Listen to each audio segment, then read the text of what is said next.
The joy of the Lord is your strength. Sabi natin, the joy of the Lord is my strength. Lakas natin, the joy of the Lord is your strength. Sabihin mo sa katabi mo, the joy of the Lord is your strength. So, isa sa mensahe ng Pasko, mga kapatid, bukod sa pagmamahal, love, forgiveness, ang isa po sa dala ng kapanganakan ng Panginoong Hesus na sineselebrate ng lahat ng tao sa buong mundo ay joy to the world, kagalakan. So kaya po kapag ang isang tao ay walang joy sa kanyang buhay, ay pwedeng ginagawa mo isang bagay na ikaw ay mapagod, manghina, dahil wala kang kagalatan. So kaya nga sinasabi ng Bible, the joy of the Lord is your strength. Ang Nehemiah chapter 8, mga kapatid, ito po ang context. Nung sinabi ng Panginoon, sa pamamagitan ni Ezra, binasa niya po ang Bible, ang kautusan sa mga Israelita, matapos na itayo ang mabuild ang wall of Jerusalem na nawasa. So sila po ay nagkaroon ng celebration. Naghanda sila, nagkainan, at talagang nagpiesta po ang mga Israelita dahil natapos yung kanilang tinayo na wall na nawasa ng matagal na panahon. At ito po ang mensahe na binasa po sa book ng kautusan ni Ezra sa buong maghapon. Ang mga tao po ay galak na nakikinig. Tuwang-tuwa po sila. Sila po ay hindi napagod. At actually, ang pakikinig po nila ng pagbabasa ay hindi lang po isang oras, hindi lang 2 oras, kung hindi maghapon, mga kapatid. Pero yung mga tao, galak na galak. Ito po, sabi po rito, he read it aloud from daybreak till noon. So binasa po ni Ezra yung Word of God, nag-preach po siya, mula hapon, mula umaga, araw, hanggang hapon. Maghapon nagbabasa, pero yung mga tao, galak na galak, tuwang-tuwa. Sabi diyan, and all the people listen attentively to the book of the law. Tuwang-tuwa sila, galak na galak, sa pakikinig nila ng Word of God. At sabi po rito, Ezra opened the book. All the people could see him because he was standing above them as he opened it. The people all stood up. Ezra praised the Lord, the great God, and all the people lifted their hands and responded, Amen, Amen. So yung mga tao po, hindi lang sila nakikinig, tumayo pa sila, galak na galak, nagtataas ng kamay, nagre-response, hindi ho tutulog-tulog. So, pero maghapon, nakikinig sila ng Word of God, maghapon. Anong dahilan? Anong difference? Bakit ang maraming church ngayon, nakikinig ho ng Word of God, nag-i-intro pa lang, inaantok na. Pero hindi naman dito, Pero sila, tumayo pa. And they praise the Lord. Sumisigaw sila. All the people lifted their hand. Nagtataas ng kamay. Ngayon ho, mga Kristiyano, nakikinig ng Word of God, parang butang na loob ng Diyos ay taas ang kamay. Di ba? Hindi maitaas, parang may nagbibiting sa kamay. Ang mo naman ang kilikili siguro, Pero hindi maitaas. Pero sila po, maghapon. Sabi ko, anong sikreto ng mga ito? Bakit? They lifted their hands and they responded, Amen, Amen. So nag-Amen sila. Amen? Amen. Can you say Amen? Amen. So hindi lang sila po nag-Amen. And they bowed down. Lumuluhod pa sila.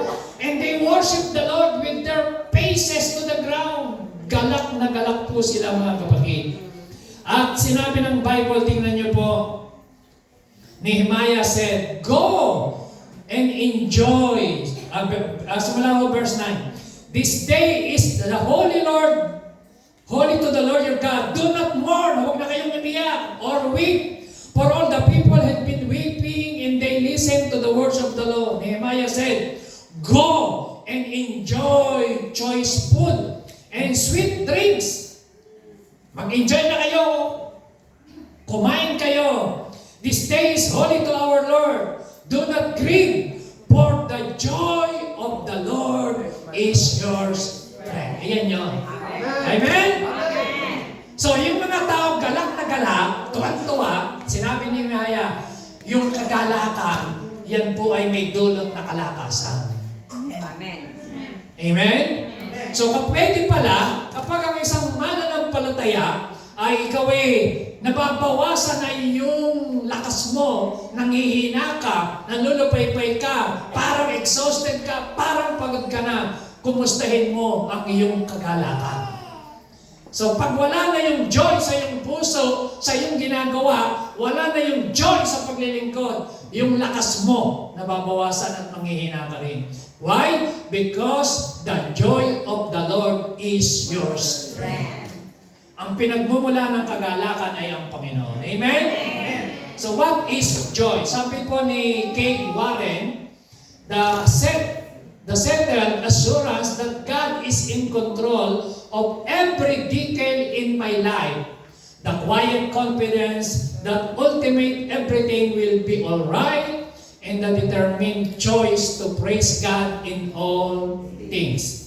So yan po ang meaning ng joy ni Kay Warren. Pero sa Bible po, tinignan ko po, sa Hebrew word, yung salita pong joy is simka. Sa Hebrew. Sa Greek word is kara. Dito po nanggaling yung charis. Charismatic, charis. Kara. So, yung pong masaya.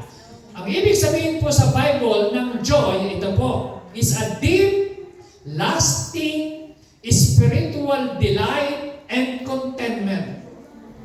So ito po ay isang spiritual na kagalakan at kakontentuhan na hindi po natatapos. Not just a fleeting emotion based on good circumstances. So ang tunay na kagalakan, mga kapatid, ay nakabase sa Diyos. Ito po ay attitude rooted in God's presence, promises, and hope in His salvation, even in the midst of trials and suffering and problem. That is joy. So, nakuha niyo po ba? So, ang tunay na kahulugan ng joy ay iba ho sa happiness. So, mga kapatid, ang joy at saka po ang happiness magkaiba. Are you listening? Amen. Amen po ba? Amen. So, ano ang difference ng happiness? Happiness depends on happening. Kaya nga, happening sa pangyayari. So, ang tao po ay happy dahil may pera siya. Happy kasi may laman yung kanyang account. Happy kasi may trabaho. Happy kasi nagka-boyfriend. Happy kasi ay may regalo. Happy kasi ay may magandang celebration. So, ang happiness, mga kapatid, nakadepende sa sirkumstansya, sa mga happening na nangyayari sa labas. Pero yung joy, mga kapatid, joy comes from the Lord.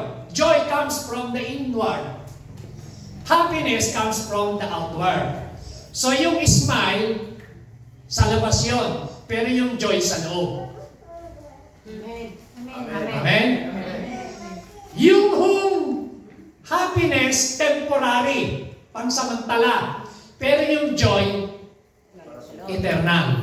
Amen. So yung pong joy, yung tunay na joy, mayroong pinagmumulan, may pinanggagalingan. At ang tunay na joy, mga kapatid, ay hindi dahil kayo masaya ka, dahil ikaw ay may blessing. Hindi Hindi dahil masaya ka, dahil may trabaho, hindi po yun. Maganda yun.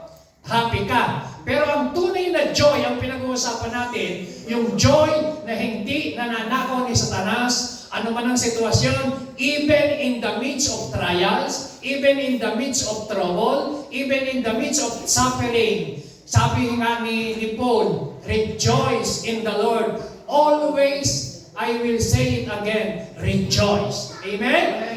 So, ang tunay na joy, mga kapatid, ang pinanggagalingan ay si Lord. The joy of the Lord is my strength.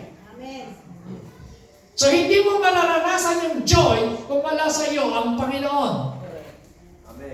Hanggat hindi mo tinatanggap yung Espiritu ng Diyos, pwedeng masaya ka pero wala kang joy. Amen ba? Kasi ang tunay na joy, ito po ay rooted in God's presence. Rooted in God's promises. At meron kang kagalakan dahil merong ginawa ang Panginoon sa buhay mo. So alam niyo po, nung si Kristo ay dumating, ipinanganak, may dala-dala pong kagalakan. Tingnan niyo po, ang sabi ng Bible, there is joy at the birth of Jesus Christ. Si Elizabeth, mga kapatid, asawa po yan ni Zakaria, na sila po ay hindi nagkakaanak. Si Elizabeth po ay baong, matanda na silang pareho. Dalawa sila, pero pareho silang matanda na. Hindi nagkakaanak. Ngayon, sabi sa Luke chapter 1 verse 41, tingnan niyo po mga kapatid, ang kagalakan ng kapanganakan ni John at maging si Jesus Christ. Sabi ng Bible, si Elizabeth at sa Zechariah, sila po ay nanalangin. At sa kanilang panalangin, dininig ng Diyos ang kanilang panalangin. Sabi ng verse 13, but the angel said to him, do not be afraid, Zechariah. Your prayer has been heard. Your wife Elizabeth will bear you a son, and you are to call him John, si John the Baptist. Okay? Are you following me? Amen. 14. Sabi ng verse 14, he will be a joy, verse 14, and delight to you, and many will rejoice because of his birth. So, nung ipinanganak po si John the Baptist, siya po ay naging kagalakan. He will be a joy, at marami pong tuwang-tuwa, at maraming nag-rejoice because of his birth, si John the Baptist. So, ngayon, sa verse 41, pansinin niyo po, kaya dadali natin yung basa. Ang sabi po ng verse 41, yan po sa ating text, when Elizabeth heard Mary's greetings, binisita po, nagkausap po itong si Mary, nang siya po ay nagdadalang tao. Binisita niya itong kanyang pinsan na si Elizabeth na nagbubuntis din. At binati niya, the baby leaped in her womb. So sino po yun? Yung baby, si John na pinagbubuntis po ni Elizabeth. And Elizabeth was filled with the Holy Spirit. In a loud voice, she exclaimed, blessed are you among women, and blessed is the child you will bear. Verse 43, but why am I so favored that the mother of the Lord, si Mary, should come to me? Ibig sabihin siya po kasi mother ni Jesus Christ sa flesh, but not in God. Ha? Ang Diyos, walang ama nanay, but in the flesh. So dapat malinaw po sa atin yun. Verse 44, sabi daw, as soon as the sound of your greetings reached my ears, the baby in my womb leaped for joy. Galak na galak po yung bata pa lang. Narinig pa lang yung blessing, yung bati ni Mary. Nagalak na po siya. Okay? Si Jesus Christ, ito naman po siya nung mensahe po ng angel kay Mary. But the angel said to them, do not be afraid, kay Mary at saka po kay Joseph. I bring you good news of great joy. Sabi niyo, good news of great joy that will be for all the people. So mga kapatid,